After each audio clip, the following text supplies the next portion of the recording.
காலத்தை பொன்னாக மதிக்கும் கடகராசி அன்பு சொந்தங்களுக்கு வணக்கங்க.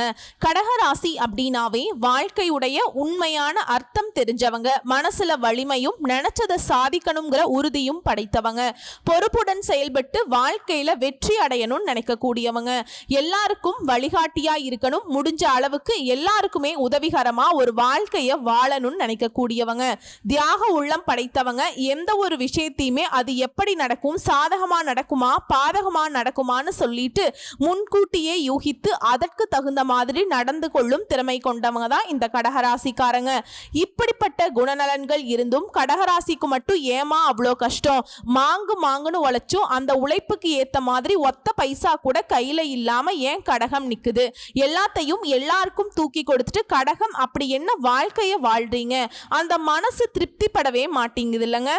இப்போ கடகராசி ஒரு பெண்ணாக இருக்காங்க அப்படின்னாக்க சிறுக சிறுக சேர்த்தி வைப்பாங்க, அது கணவனுக்கோ பிள்ளைகளுக்கோ தூக்கி கொடுத்துட்டு அப்புறம் பின்னாடி யோசிப்பாங்க. தனக்குன்னு இது நாள் வரைக்கும் சுயநலமா யோசிக்காதனாலதான் கடகம் இந்த அளவுக்கு கண்ணீரும் கஷ்டமுமா வாழ்க்கைய வாழ்ந்துகிட்டு இருக்கு. இன்னும் ஒரு படி மேல சொல்லணும்னா எல்லாருடைய மனசையும் புரிஞ்சுப்பாங்க, யாருடைய மனசையுமே புண்படக்கூடாதுன்னு நினைக்கிறதுல கடகம் முதன்மையானவங்க. ஆனா இவங்களுடைய மனசை மட்டும் ரணரணமா ஒவ்வொருத்தரும் பக்குவமா குத்தி குத்தி எடுப்பாங்க. இது இல்லைன்னு மறுக்க முடியாது. துரோகத்தால் வீழ்த்தப்பட்டவங்க யாருன்னாக்கா இந்த கடகராசிக்காரங்க.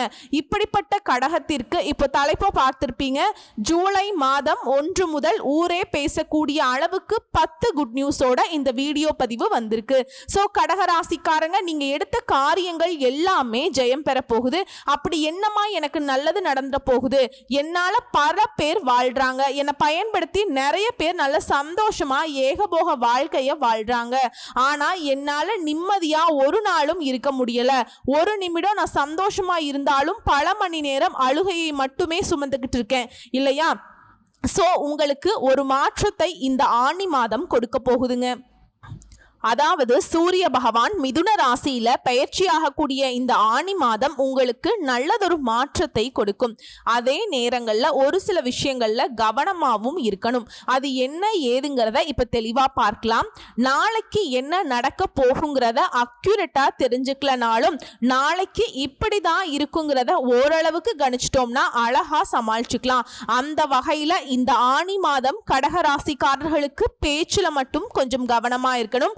மற்றபடி அதிர்ஷ்டம் உங்களுக்கு பக்கம் இருக்கு. அந்த அதிர்ஷ்டத்தை நீங்க எந்த வகையில பயன்படுத்துறீங்களோ அதை பொறுத்து தான் வளமா மாறுறதும் இல்ல வளம் இல்லாம நீங்க வாழ்க்கைய வாழ்றதும். சோ அதிர்ஷ்டத்து கூட ஆபத்தும் சேர்ந்து வருதுன்னு சொல்றேங்க, பயப்பட வேண்டாம். அந்த ஆபத்துங்கிறது அந்த அதிர்ஷ்டத்தை நீங்க பயன்படுத்த கூடாத வகையில மற்றவங்க பறிக்கிறது தான். ஸோ அதை தடுத்துட்டா போதும், கடகம் ஜெயிச்சிடலாம். ஸோ இந்த ஆனி மாதத்துல கடகராசிக்கு அதிர்ஷ்டங்கள் எப்படி இருக்கு, கவனமா இருக்க வேண்டிய விஷயங்கள் என்ன, நீங்க செய்ய வேண்டிய வழிபாடு என்ன, பரிகாரம் என்ன, எல்லாத்தையும் தெளிவா பார்க்கலாம். ஆனி மாதத்துல பொதுவா மாதாந்திர கிரகம்னு சொல்லக்கூடிய சூரியன், செவ்வாய், புதன், சுக்கிரன் இந்த 4 கிரகங்களுடைய மாற்றத்தை வச்சு இந்த தமிழ் மாதத்துடைய பலன்கள் கணிக்கப்படுதுங்க. சோ சூரியன் ஒரு ராசியில இருந்து இன்னொரு ராசிக்கு மாறக்கூடியது தாங்க இந்த தமிழ் மாதத்துடைய பிறப்பு இல்லையா. அந்த வகையில இந்த ஆனி மாதத்துல மேஷ ராசியில சுக்கிரனும், மிதுன ராசியில புதன், குரு, சூரியன் இந்த 3 கிரகங்களும் கூட்டணியிலையும், இதோட சிம்ம ராசியில செவ்வாய் பகவானும் அவர் கூட கேது பகவானும் கூட்டணியில, கும்பராசியில சனி பகவான் அவர் கூட ராகு பகவான் கூட்டணியில. சோ மொத்தத்துல இந்த ராகு கேது எல்லா கிரகங்களிலேயுமே அடங்கி இருக்காங்க. சோ நம்ம எடுக்கக்கூடிய முயற்சிகள் அனைத்துமே வெற்றி பெறும். இந்த காலகட்டத்தை பொறுத்த வரைக்கும் நம்ம போடக்கூடிய அனைத்து முயற்சிகளுமே நமக்கு வெற்றியை கொடுக்கும். ஸோ இந்த ஆனி மாதத்துல கடகராசிக்காரர்களுக்கு ஏற்படக்கூடிய அதிர்ஷ்டம் எச்சரிக்கை அப்படியே லிஸ்ட் போட்ட மாதிரி பார்த்துடலாமா. கடகராசி புனர்பூச நட்சத்திரம், பூச நட்சத்திரம், ஆயில்ய நட்சத்திரம், புனர்பூச நட்சத்திரம் 4ஆம் பாதம் மட்டும் இந்த கடகராசியில வருங்க. ஸோ இந்த கடகராசியை பொறுத்த வரைக்கும் அதிபதி சந்திரன், அதிவேகமாக செல்லக்கூடிய கிரகம் இவருங்க. அஷ்டம சனியால படாத பாடுபட்டுட்டு அசிங்கப்பட்டு அவமானப்பட்டு என்னென்ன பட்டோம் படாத பாடுபட்ட உங்களுக்கு இந்த வருட கிரகங்கள் எதுவுமே ஏற்றவாறு இல்லைன்னு வருத்தப்பட்டாலும் 12ஆம் இடத்துல குரு மறைந்திருக்காருங்க. சனி ராகு 8ஆம் இடத்துலயும் கேது 2ஆம் இடத்துலயும் இருக்காங்க. ஆனா இந்த மாத கிரகங்கள்னு சொல்லக்கூடிய சூரிய பகவான், செவ்வாய் பகவான், புதன் பகவான், சுக்கிர பகவான் இவங்க இந்த ஆணி மாதத்துல உங்களுக்கு வெற்றியை கொடுக்கறாங்க. இந்த மாதத்தை பொறுத்த வரைக்கும் உங்க ராசிக்கு 10ஆம் இடத்துல சுக்கிரன், இவர் பொதுவாவே உங்க ராசிக்கு 11ஆம் இடத்துக்கு அதிபதிங்க. இப்ப இவர் 10ஆம் இடத்துல இருக்கார் இல்லையா, இது உங்களுக்கு புதிய வேலையை கிடைக்க வைக்கும். ஆனா வேலைக்கு உண்டான சம்பளம் கிடைக்காது. கிடைக்காதுன்னு சொல்றியேமா, இருங்க தெளிவா சொல்றேங்க. ஜூன் 29ஆம் தேதிக்கு பிறகு சுக்கிரனும் 11ஆம் இடத்துல ஆட்சி பெற்று போறாருங்க. சோ 11ஆம் இடத்துக்குரியவர் 10ஆம் இடத்துல இருக்கிறப்ப வேலை கிடைக்கும், அதுக்கான பலன் கிடைக்காதுன்னு சொன்னேன். அவரே ஜூன் 29ஆம் தேதிக்கு பிறகு இப்ப நம்மளே நம்ம சொந்த வீட்டுக்கு போனா எந்த அளவுக்கு ஜாலியா இருப்போம், நம்ம வசதி வாய்ப்புக்கு இருப்போம் இல்லையா, அந்த மாதிரி சுக்கிர பகவான் அவருடைய 11ஆம் வீட்டுக்கு போறப்ப நிச்சயமா நீங்க நினைச்ச காரியங்கள் அனைத்துமே வெற்றி அடையக்கூடிய காலகட்டமாய் இருக்குங்க. உங்களுடைய ஆசைகள் எல்லாமே நிறைவேறக்கூடிய காலகட்டம். அதே போல 12ஆம் இடத்துக்கு அதிபதியான புதன் உங்க ராசியில 12ஆம் இடத்திலேயே ஆட்சி பெற்று இருக்க போறார். இதனால சின்ன சின்ன செலவுகள் அதிகமா வரதுக்கு வாய்ப்பு இருக்கு. அதே போல ராசிக்கு 2ஆம் இடத்துக்கு அதிபதியும் 12ஆம் இடத்துக்கு போறதுனால தேவையில்லாத செலவுகள் வரதுக்கும் வாய்ப்பு இருக்கு. ஆனாலும் அந்த தேவையில்லாத செலவுங்கிறது சுப செலவுகளாகவே இருக்கும். சந்தோஷத்தை தரக்கூடிய செலவு. இதுல வண்டி வாகனத்துல பயணம் பண்றப்ப கடகராசி கவனமா இருக்கணும். ராசிக்கு 2ஆம் இடத்துல செவ்வாய் இருக்கார். பேச்சுல கொஞ்சம் கோபத்தாபங்கள் வெளிப்படும். பேச்சுல ரொம்ப கவனமா இருக்கணும். குடும்பத்துல சின்ன சின்ன சலசலப்புகள் உண்டாகி மறையும். அடுத்து 2ஆம் இடத்துல கேது இருக்கார். நீங்க சொல்ல வர விஷயங்களை மற்றவங்க தப்பா புரிஞ்சுப்பாங்க. இதுல புரிஞ்சுக்கவே மாட்டாங்க. இதுவே கடகராசிக்கு மிகப்பெரிய பிரச்சனை. அதே போல அஷ்டமத்துல சனியோட சேர்ந்து ராகு இருக்கிறதுனால மிகப்பெரிய பாதிப்புகள் வரும். வண்டி வாகனங்கள் ஓட்டுறப்ப எச்சரிக்கையாக இருக்கணும். கடகராசிக்கு வாய்ப்புகள் இருக்கு, சில நேரங்கள்ல சூழ்ச்சிகளும் சூழுது. அதே போல பணத்துக்கு தட்டுப்பாடு. தேவையில்லாம எதுலையுமே போயிட்டு அதிகமா பணத்தை செலவு பண்ணாதீங்க. பணத்தை ஒட்டுமொத்தமா சேமிக்கிறதுன்னு கொண்டு போய் ஒரே விஷயத்துல முதலீடு பண்ணாதீங்க. ரொம்ப கவனமா இருக்கணும். அதே போல வேலை செய்யக்கூடிய இடங்கள்ல ரொம்ப கவனமா இருக்கணும். ஆண்களா இருக்கீங்கனாக்கா பெண்கள் கிட்டையும், பெண்களா இருக்கீங்கனாக்கா ஆண்கள் கிட்டையும் பழக்க வழக்கங்கள்ல ரொம்ப ஜாக்கிரதையா இருக்கணும். அதுவும் பேச்சுல கவனம், பண வரவுல ரொம்ப உஷாரா இருக்கணும். இதோட செவ்வாய் இருந்தாலும் கேது இருக்கிறதுனால பணத்துக்கு தட்டுப்பாடு ஏற்படும்.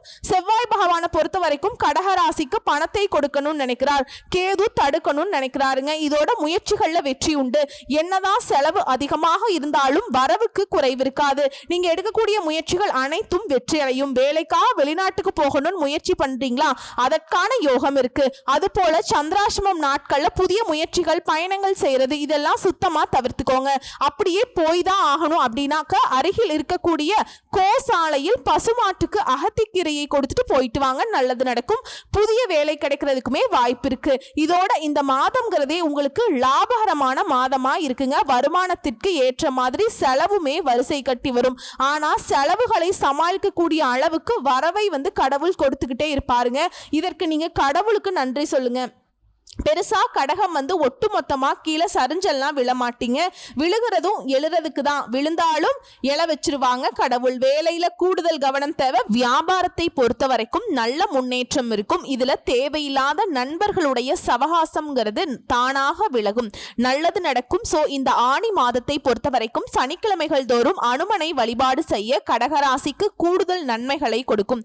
சோ இப்ப வரைக்கும் பார்த்தது கடகராசிக்காரர்களுக்கு இந்த ஆணி மாதம் தரக்கூடிய பொது பலன்களை பார்த்திருக்கோங்க.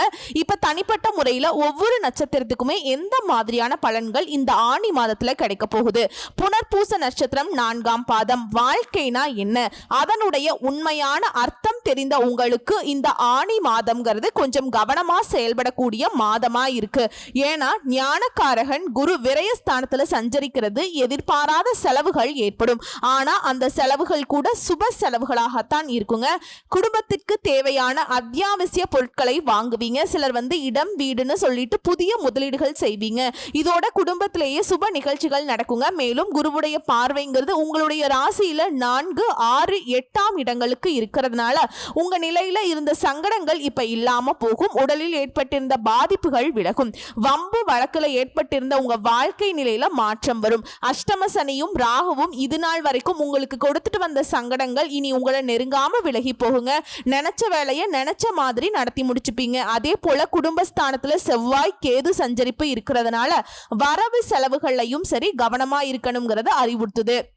அதே போல குடும்பத்துல இருக்கவங்கள அனுசரிச்சு நடந்துக்கிறது ரொம்ப அவசியம். வியாபாரத்தை பொறுத்த வரைக்கும் புதிய முதலீடுகள் செய்யறதுக்கு முன்னாடி நல்லா யோசிச்சுக்கோங்க. அதே போல பணி ஆட்களை பொறுத்த வரைக்கும் ஆண்கள் பெண்கள் தனியார் துறையோ அரசாங்கத்துறையோ ஒருத்தர் கீழே வேலை பார்க்கிறோம். அரசாங்கத்துறையோ தனியார் துறையோ உங்களுடைய செல்வாக்கு எத்தகைய செல்வாக்கா இருந்தாலும் சரி மேல் அதிகாரிகளுடைய ஆலோசனைப்படி செயல்படுவதுக்கு தான் நமக்கும் நல்லதுங்க. அதே போல வேலையிலுமே நேர்மையாக இருக்கிறது இந்த காலகட்டத்துல ரொம்ப ரொம்ப அவசியம். அப்ப என்ன கடகராசி நேர்மையை தவற விடுவாங்களா அப்படின்னா அப்படி கிடையாது. சிலரை காப்பாற்ற சிலருக்கு உதவி செய்ய நீங்க சூழ்ச்சியில மாட்டிக்கிறதுக்கு வாய்ப்பு இருக்கு. அதே போல உடல் சோர்வு உண்டாக்குறதுக்கு வாய்ப்பு இருக்கு. பூர்வீக சொத்துக்கள் மூலம் வருமானம் வரும். திருமணம் தொடர்பான முயற்சிகள்ல சாதகமான நிலை இருக்கு. தொழில் வியாபாரம் தொடர்பான காரியங்கள்ல எதிர்பாராத தடை ஏற்பட்டு நீங்கும். பண வரத்து அதிகமாகும். எதிர்பார்த்த பண உதவி வந்து சேரும். உத்தியோகத்தில் இருக்கவங்களுக்கு மேல் அதிகாரிகளை அனுசரிச்சு செல்வது நல்லது. இதோட உங்களை பொறுத்த வரைக்கும் சந்திராஷ்டமம் அப்படிங்கிறது ஜூலை மாதம் 13ங்க. அந்த ஒரு நாள் எங்கும் கவனம் எதிலும் கவனம். இதுவே அதிர்ஷ்டம் தரக்கூடிய நாட்கள்னு பார்த்தோம்னா ஜூன் மாதம் 29, 30, ஜூலை 2, 3, 11, 12 இந்த நாட்களை உங்களுடைய சுப காரியங்களோட தொடக்கத்துக்கு பயன்படுத்துங்க. நல்லதே நடக்கும். சோ நீங்க செய்ய வேண்டிய பரிகாரம் மற்றும் வழிபாடு தெய்வங்களுக்கு எல்லா தெய்வம்னு சொல்லக்கூடிய சிவபெருமானை தினமும் வழிபாடு செய்ய நன்மைகள் நடந்தேறும். அடுத்து பூச நட்சத்திரம் மன வலிமையும் நினைச்சதை சாதிக்கணுங்கிற உறுதியும் கொண்ட உங்களுக்கு இந்த ஆனி மாதம் விழிப்புணர்வோடு செயல்பட வேண்டிய மாதமா இருக்கு. ஏன்னா கர்மக்காரகன் சனி ஜூலை 2 முதல் வக்ரமாகிறாரு. அவரால் உண்டான பாதிப்பு இனி விலகும். அதே போல அஷ்டமஸ்தானத்துல சஞ்சரித்து வரக்கூடிய ராகுவிற்கு குரு பார்வை உண்டாகுது. இதனால உங்களை வாட்டி வதைத்து வந்த சங்கடங்கள் எல்லாமே இப்ப இல்லாமல் போகும். அதே போல விரயஸ்தானத்துல சஞ்சரிக்கக்கூடிய சூரியன் எதிர்பாராத செலவுகளை ஏற்படுத்துவார். பணியாட்களை பொறுத்த வரைக்கும் மேல் அதிகாரிகளால் உங்களுக்கு இருக்கக்கூடிய நெருக்கடிகள் மறையும். சிலருக்கு திடீர் இடமாற்றம் ஏற்படும். இதுல வியாபாரிகளுக்கு முதலீட்டுக்கு ஏற்பட லாபம் இல்லைங்கிற கவலையும் இருக்குங்க. இந்த காலகட்டத்தை பொறுத்த வரைக்கும் புதிய முதலீடு செய்யறதுக்கு முன்னாடி பல முறை யோசிக்கிறது நன்மையை கொடுக்கும். அதே போல அரசு வழியில எதிர்பாராத நெருக்கடிகளை சிலர் சந்திக்கிறதுக்கு வாய்ப்பு இருக்கு. பார்த்து சூதானமா இருங்க. அரசியல்வாதிகளுக்கு இந்த காலகட்டம் போராட்டமான காலகட்டமா இருக்கும். நீங்க பெருசா யாரையும் நம்பிராதீங்க. ஓகேங்களா? இந்த காலகட்டத்துல உங்களை கண்டுக்காம தான் நிறைய பேர் இருப்பாங்க. எதிர்பார்ப்பு எல்லாம் கொஞ்சம் இழுபறியா மாறும். இதனால யாரையும் நம்ப வேண்டாம். யார்கிட்டையும் எந்த ஒரு எதிர்பார்ப்பும் வைக்காதீங்க. நிறுத்தி நிதானமா கவனமா செயல்படுங்க. நல்லதே நடக்கும். அதே போல கையிருப்பு ஏதாவது ஒரு வகையில கரையிறதுக்கு வாய்ப்பு இருக்கு. அசையா சொத்து பொன் பொருள் வாங்குவது நன்மையை கொடுக்கும். அடுத்தது குடும்பத்தார அனுசரிச்சு நடந்துக்கோங்க. அவங்களுடைய ஆலோசனை ஏற்கிறது நன்மையை அதிகரிக்கும். இதுல 6ஆம் இடத்துக்கு குரு பார்வை இருக்கிறது. உடலில் ஏற்பட்டிருந்த பாதிப்புகள் விலகும். எதிர்பார்ப்புகள் எல்லாமே பூர்த்தியாகுங்க. வழக்கு விவகாரம் சாதகமா முடியும். மேலும் இந்த மாதத்தை பொறுத்த வரைக்கும் அலுவலகம் தொடர்பான பணிகள்ல கொஞ்சம் தாமதம் வருங்க. எந்த ஒரு விஷயம் செய்யறதாலும் சரி பேசுறதுனாலும் சரி எங்க போறதா இருந்தாலும் வரதா இருந்தாலும் கவனமா இருக்கணும். குடும்பத்துல இருக்கிறவங்க கிட்ட வீண் விவாதங்களை தவிர்க்கிறது ரொம்ப நல்லது. வாழ்க்கை துணை கிட்ட உங்களுக்கு இருக்கக்கூடிய மனஸ்தாபங்கள் விலகும். நண்பர்கள் உறவுக்காரர்களுடைய வருகை இருக்கும். பிள்ளைகளுடைய நலன்ல அக்கறை கூடும். இதோட உங்களை பொறுத்த வரைக்கும் சந்திராஷ்டமம் ஜூலை மாதம் 14 அந்த ஒரு நாள் எங்கும் கவனம் எதிலும் கவனம். இதுவே அதிர்ஷ்டம் தரக்கூடிய நாட்கள்னு பார்த்தோம்னா ஜூன் மாதம் 26, 29, ஜூலை 2, 8, 11 இந்த நாட்கள்ல உங்க சுப காரியங்களோட தொடக்கத்திற்கு பயன்படுத்துங்க. நல்லதே நடக்கும். உங்களை பொறுத்த வரைக்கும் பரிகாரம் பகவதி அம்மனை தினமும் வழிபாடு செய்ய நினைச்சதெல்லாம் நடக்கும். நிலைத்த சந்தோஷம் செல்வாக்கு கிடைக்கும். அடுத்து ஆயில்ய நட்சத்திரம் பொறுப்போடு செயல்பட்டு வாழ்க்கையில முன்னேறணுங்கிற மன உறுதி படைத்த உங்களுக்கு இந்த ஆனி மாதம் உழைப்பால முன்னேற்ற சந்தோஷத்தை தரக்கூடிய மாதமா இருக்கு. ஜூன் 22 வரைக்கும் புதன் விரயஸ்தானத்துல சஞ்சரிச்சு மாதம் முழுவதுமே குரு சூரியன் அங்கேயே சஞ்சரிக்கிறது பல வழிகள்ல செலவை கொடுக்கும். மனசுல நிம்மதி அப்படிங்கிறது இந்த காலகட்டத்துல இல்லாமல் போகிறதுக்கு வாய்ப்பு இருக்கு. நெருக்கடி அதிகமாகிறதுக்கு வாய்ப்பு இருக்கு. குடும்பத்திலையும் சரி ஒண்ணுக்கு பின்னாடி ஒண்ணுன்னு சொல்லிட்டு செலவுகள் பிரச்சனைகளாகவே வரும். ஆனா ஜூன் 22 முதல் ஜென்ம ராசிக்குள்ள புதன் சஞ்சரிக்கிறது அந்த போராட்ட நிலையை மாற்றி கொடுக்கும். திடீர் பயணங்கள் ஏற்படும். அதன் வழியாக உங்களுடைய எதிர்பார்ப்புகள் பூர்த்தியாகும். அடுத்து விரய குருவினுடைய பார்வைங்கிறது சக சத்ரு அஷ்டம ஸ்தானங்கள்ல கிடைக்கிறதுனால எத்தனை நெருக்கடி வந்தாலும் சரி அதை சமாளிக்கக்கூடிய சக்தியும் அது கூடவே உங்களுக்கு உண்டாகும். சோ ஒட்டுமொத்தமா இந்த காலம்ங்கிறது உங்களுக்கு ஒரு சவாலான காலமா இருக்கும். உழைப்புக்கேற்ற ஆதாயம் கிடைக்கும். வியாபாரம் தொழில் இந்த காலகட்டத்தில் அதிகபட்ச எதிர்பார்ப்பு வேண்டாம். புதிய முதலீடுகள்ல கவனமா இருக்கிறது ரொம்ப அவசியம். இதுல நீங்க எதிர்பார்த்த ஒப்பந்தம் கொஞ்சம் தள்ளி போகும். இந்த நேரத்தில் அஷ்டமஸ்தானத்துல சஞ்சரிக்கக்கூடிய சனி மற்றும் ராகுவிற்கு குருவுடைய பார்வை இருக்கிறதுனால முன்ன இருந்த எந்த ஒரு பாதிப்பும் இப்ப இருக்காதுங்க.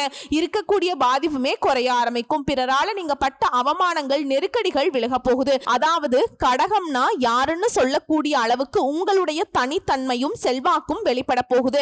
சமூகத்துல உங்களுக்கான அந்தஸ்தை அடைய போறீங்க. தனியார் நிறுவனத்துல வேலை பார்த்தீங்கன்னா உங்க வேலையில ரொம்ப கவனமா இருக்கணுங்க. மற்றபடி தேவைக்கேற்ற பணம் வரும். மாணவர்களை பொறுத்த வரைக்கும் படிப்புல அக்கறை கூடும். இது எல்லாத்துக்கும் மேல வீண் வாக்குவாதங்களை இந்த மாதம் இந்த நட்சத்திரக்காரங்க தவிர்க்கிறது ரொம்பவே நல்லதுங்க. கடும் முயற்சிகள்ல பலன் உண்டு. செலவு அதிகமாகும். ஆனா சாதகமான சூழல் இருக்கும். குடும்பத்துல மகிழ்ச்சி இருக்கும். மற்றவங்களுக்கு உதவி செய்யணுங்கிற எண்ணம் அதிகமாகும். உங்களை விட்டு சென்ற நண்பர்கள் எல்லாம் மீண்டும் சேருவாங்க. அதனால மன மகிழ்ச்சி உண்டாகும். இதுல உங்களை பொறுத்த வரைக்கும் சந்திராசிரமம் ஜூலை மாதம் 15 அந்த ஒரு நாள் எங்கும் கவனம் எதிலும் கவனம். இதுவே அதிர்ஷ்டம் தரக்கூடிய நாட்கள்னு பார்த்தோம்னா ஜூன் மாதம் 26, 29, ஜூலை 2, 5, 11 மற்றும் 14 இந்த நாட்களை உங்களுடைய சுபகாரியங்களோட தொடக்கத்துக்கு பயன்படுத்துங்க. நல்லதே நடக்கும். இதோட நீங்க செய்ய வேண்டிய பரிகாரம் மற்றும் வழிபாடு அணு தினமும் கோமதி அம்மனை வழிபாடு செய்ய குறைகள் யாவும் தீரும். குதூகலம் உண்டாகும். குடும்பத்துல நிம்மதி நிலைக்கும். சுபிக்ஷம் உண்டாகும். சோ ஒட்டுமொத்தமா இந்த கடகராசிக்காரர்களுக்கு ஆணி மாதம் அப்படிங்கிறது இது நாள் வரைக்கும் நீங்க பட்ட கஷ்டங்களுக்கும் கவலைகளுக்கும் ஓரளவுக்கு சாதகமான பலன்களை கொடுத்து உங்களை சாந்தப்படுத்தக்கூடிய மாதமா இருக்கு. சோ இதோட நீங்க செய்ய வேண்டிய பொதுவான பரிகாரம் மற்றும் வழிபாடு திங்கட்கிழமைகள் தோறும் ஆதி பராசக்தி வழிபாடு செய்யறது காரிய தடைகள் நீங்கி மன அமைதியை கொடுக்குங்க. மேலும் உங்களுக்கு அதிர்ஷ்டம் தரக்கூடிய கிழமைகள் வியாழன் மற்றும் சனி. இந்த நாட்களை ஏதாவது நல்ல காரியங்கள் தொடங்கணும், இல்லை ஒரு நல்லதுக்கு போகணும் வரணும், ஏதாவது வாங்கணும்னு முதலீடு பண்ணணும், தொழில் தொடங்கணும், ஏதாவது ஒரு நல்ல காரியங்கள் உங்க வாழ்க்கையில செய்யணும்னு நினைச்சா இந்த நாட்கள்ல செய்யுங்க. அதிர்ஷ்டத்தை கொடுக்கும். சோ எப்படி பார்த்தாலும் சரி 100க்கு 100% கடகராசிக்கு இந்த ஆணி மாதம்ங்கிறது சங்கடமான வாழ்க்கைக்கு முடிஞ்ச அளவுக்கு சந்தோஷத்தை தரக்கூடிய மாதமா தான் அமைஞ்சிருக்கு. தெய்வ அனுகூலமும் பரிபூரணமா கிடைச்சிருக்குங்க. வாழ்த்துக்கள். நன்றி. வணக்கம்.